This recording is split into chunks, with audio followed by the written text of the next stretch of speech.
Number 12 قرآن کریم میں اللہ تعالیٰ نے منکرین کو قرآن کریم کے بارے میں 3 قسم کے چیلنج دیے ہیں۔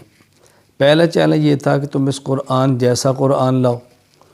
دوسرا چیلنج 10 آیات جیسی 10 آیات لے آؤ۔ آخری چیلنج تیسرا کہ قرآن کی ایک صورت جیسی کو صورت لے آؤ۔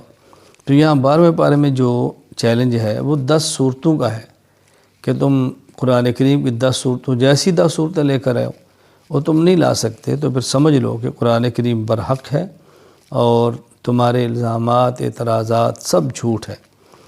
تو اللہ تعالیٰ نے یہ چیلنج دیا ہے۔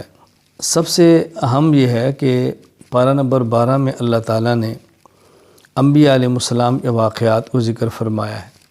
سب سے پہلے حضرت نوح علیہ السلام کا ذکر فرمایا، پھر حضرت ہود علیہ السلام کا ذکر فرمایا، پھر حضرت صالح علیہ السلام کا ذکر فرمایا، پھر حضرت ابراہیم علیہ السلام کا ذکر فرمایا، پھر حضرت لوط علیہ السلام کا ذکر فرمایا، پھر حضرت شعیب علیہ السلام کا ذکر فرمایا، اور پھر تفصیل کے ساتھ حضرت یوسف علیہ السلام کا ذکر فرمایا۔ حضرت نوح علیہ السلام کا واقعہ بیان فرمایا کہ جب قوم شرک میں حد سے تجاوز کر گئی، اللہ کا حکم آ گیا کہ آپ کشتی تیار کرو۔ کشتی تیار ہو گئی، آپ نے جو کلمہ گو تھے کشتی میں سوار فرما لیا، جانوروں میں سے نر اور مادہ جو جانور تھے وہ بھی اس میں بٹھا لیے، آسمان سے پانی برسا، زمین سے پانی نکلا، سیلاب آیا۔ تو حضرت نوح علیہ السلام نے اپنے بیٹے کو کہا بیٹا تو بھی آ جا۔ اس بیٹے نے کہا میں پہاڑ پر چڑھ کے بچوں گا، آپ کے ساتھ ہی بیٹھوں گا۔ پہاڑ پر بھی پانی تھا۔ تو حضرت نوح علیہ السلام نے اللہ سے دعا مانگی کہ یا اللہ میرا بیٹا میرا اہل ہے، اولاد ہے، اور آپ نے وعدہ فرمایا تھا کہ آپ کے ساتھ ایمان والوں کو، اہل و عیال کو بچا لوں گا۔ تو اللہ تعالیٰ نے حضرت نوح علیہ السلام کو یہ بات فرمائی کہ اہل سے مراد وہ ہیں کہ جو مسلمان ہیں، یہ کافر ہے، اس کا کوئی عمل قابل قبول ہی نہیں ہے، اس لیے یہ وہ اہل نہیں ہے کہ جس کو تمہارے ساتھ سوار کیا جائے۔ تو حضرت نوح علیہ السلام کا بیٹا بھی مشرک ہونے کی بنیاد پر اسی عذاب کے اندر بہہ گیا۔ حضرت ہود علیہ السلام کی قوم شرک کرتی ہے، صالح علیہ السلام کی قوم شرک کرتی ہے، حضرت ابراہیم کا مشرک نمرود سے واسطہ ہے۔ تو ہر نبی نے اپنی قوم کو دعوت دی ہے، جب یہ نہیں مانے تو ان کے اوپر عذاب کا کوڑا برسایا ہے اور برباد ہوئے ہیں۔ حضرت ابراہیم علیہ السلام کو بڑھاپے میں اللہ نے بیٹا دیا ہے، فرشتے کے ذریعے بشارت دی ہے۔ اللہ تعالیٰ نے ابراہیم علیہ السلام کو فرزند عطا فرمائے۔ آپ کے 2 بیٹے ہیں، ایک بیٹے کا نام اسحاق ہے، ایک بیٹے کا نام اسماعیل ہے۔ حضرت اسحاق سے یعقوب ہے، یعقوب سے پھر یوسف ہے، یہ سلسلہ ہے۔ اور اسماعیل علیہ السلام کی لڑی سے صرف ایک بیٹا حضرت محمد صلی اللہ علیہ وسلم جو نبی اور رسول آخر بن کر تشریف لائے ہیں۔ حضرت لوط علیہ السلام کی قوم کا بہت بڑا جرم یہ تھا کہ وہ مرد کے ساتھ بدفعلی کرتا تھا۔ حضرت نے بہت سمجھایا، وہ نہیں مانے، بالآخر ان کے اوپر عذاب آیا۔ اور آپ کی اہلیہ چونکہ مسلمان نہیں تھی، کافر تھی، تو ان کے اوپر بھی عذاب آیا اور یہ بھی کفار کے ساتھ ہلاک ہو گئی۔ انبیاء میں سے ایک نبی حضرت نوح جن کی بیوی کافرہ ہے، حضرت لوط جن کی بیوی کافرہ ہے، ان 2 نبیوں کا قرآن کریم نے ذکر فرمایا کہ ان کی بیویاں بھی کافرہ تھیں اور کفار کے ساتھ ہلاک ہو گئیں، باوجود اس کے کہ وہ نبی کی بیوی ہے۔ حضرت ابراہیم علیہ السلام کا والد کافر ہے، حضرت نوح علیہ السلام کا بیٹا کافر ہے۔ تو ایک نبی کا باپ ہے، ایک نبی کا بیٹا ہے، لیکن ایمان نہیں تھا تو کفار کے ساتھ ہی برباد ہو گئے۔ ہمیں سے بات سمجھ آئی، حسب اور نسب سے انسان کی نجات نہیں ہوتی، نجات کی بنیاد ایمان ہے۔ ہاں ایمان موجود ہو، پھر اعمال میں کمی کوتاہی ہو، اللہ اپنے کرم سے کمی کوتاہی کو معاف فرما دے، درگزر فرما دے، یہ بات بالکل الگ ہے۔ پھر حضرت شعیب علیہ السلام کا قصہ بیان فرمایا کہ ان کی قوم کا بنیادی بہت بڑا جرم ناپ تول میں کمی تھی، بہت سمجھایا، نہیں باز آئے، بالآخر ان کے اوپر بھی اللہ کے عذاب کا کوڑا برسا اور وہ بھی تباہ و برباد ہو گئی۔ پھر پارہ نمبر 12 میں اللہ تعالیٰ نے تفصیل کے ساتھ حضرت یوسف علیہ السلام کا واقعہ بیان کیا۔ اس کا کچھ حصہ پارہ نمبر 12 میں اور آگے کچھ حصہ ان کا پارہ نمبر 13 میں۔ جس قدر پارہ نمبر 12 میں ہے میں اسی کا خلاصہ ذکر کر رہا ہوں۔ حضرت یوسف علیہ السلام کو خواب آئی ہے کہ آپ کو 13 ستارے، ایک چاند اور سورج سجدہ کر رہے ہیں۔ والد سے پوچھا، والد تعبیر بتائی۔ وہ اس تعبیر کو آخر میں اللہ تعالیٰ نے کس طرح سچا کر دکھایا کہ 11 بھائی ماں اور باپ نے آپ کو سجدہ تعظیمی کیا۔ تو حضرت یوسف علیہ السلام کے بھائی حسد میں آگے اپنے باپ سے بھائی کو مانگا، لے کر چلے گئے، خود ان کو کنویں میں پھینکا، جانور کو ذبح کیا، اس کا خون ان کی قمیص پہ لگایا، والد کا بھیڑیا کھا گیا ہے، جھوٹ بولا۔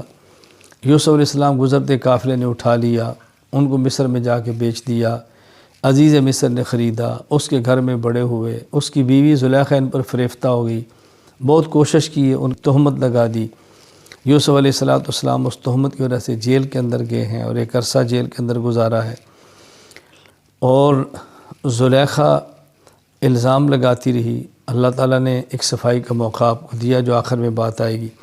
تو آپ جیل میں چلے گئے، ایک عرصہ جیل میں گزارا، پھر جیل میں آپ کو 2 قیدی ملے، ان 2 قیدیوں نے اپنے خواب بتائی، آپ نے ان دونوں کو تعبیر بتائی، تعبیر کے مطابق ان دونوں کے ساتھ معاملہ ہوا۔ جس کے بارے فرمایا تھا کہ تو بری ہوگا اور بادشاہ کا ساقی بنے گا، وہ ساقی بنا۔ جس کو فرمایا کہ تو سولی چڑھ جائے گا، وہ سولی چڑھ گیا۔ پھر یوسف علیہ السلام کے دور میں جو بادشاہ تھا اس نے خواب دیکھی، اس نے اس خواب کا ذکر کیا اپنے ان علماء کے ساتھ جو اس کے دربار کے تھے، ان کو خواب کی تعبیر نہیں آتی تھی۔ تو یہ جو جیل سے رہا کر آیا تھا، یوسف علیہ السلام نے اس کو تعبیر دی تو بادشاہ کا ساقی بنے گا۔ اس نے کہا مجھے اجازت دو، میں جاتا ہوں۔ تو پھر یہ جیل میں گیا، یوسف علیہ السلام سے خواب کی تعبیر پوچھی، یوسف علیہ السلام نے بتا دی، اس نے واپس آ کر خواب کی تعبیر بتائی، بادشاہ بہت خوش ہوا۔ تو بادشاہ نے کہا بھی اس کو لے آؤ، یہ تو بہت اچھا آدمی ہے۔ جب یوسف علیہ السلام کو لے جانے کے لیے جیل میں بادشاہ کا نمائندہ پہنچا تو یوسف علیہ السلام نے فرمایا کہ میں آتا ہوں، لیکن پہلے ذرا ان عورتوں سے پوچھو کہ جن نے ہاتھ کاٹا تھا وہ قصہ کیا تھا۔ وہ قصہ کیا تھا کہ یوسف علیہ السلام پہ زلیخا فریفتہ ہے، اور وہ چرچہ مصر میں ہو گیا، عورتوں نے تانے دینے شروع کیے۔ تو زلیخا نے اپنی سہیلیوں سے عورتوں سے کہا تمہیں پتہ ہی نہیں وہ بندہ کون ہے، تم دیکھو تو صحیح۔ دعوت کی، دسترخوان بچھایا، یوسف علیہ السلام کو آپ باہر بلایا، آپ تشریف لائے۔ تو تانا دینے والی عورتوں نے دیکھا تو حسن دیکھ کر دھنگ رہ گئی۔ انہوں نے اپنی انگلیاں، یعنی انگلیاں تھیں، پھل ہاتھ میں تھے، اور جب ایسے چھری ہاتھ میں ہے اور ایک ہاتھ میں پھل ہے، پھل کاٹنے لگی تو پھل سے نکل کے ہاتھ تک کٹ گئے۔ یعنی اس قدر یوسف علیہ السلام کو اللہ نے حسن عطا فرمایا تھا۔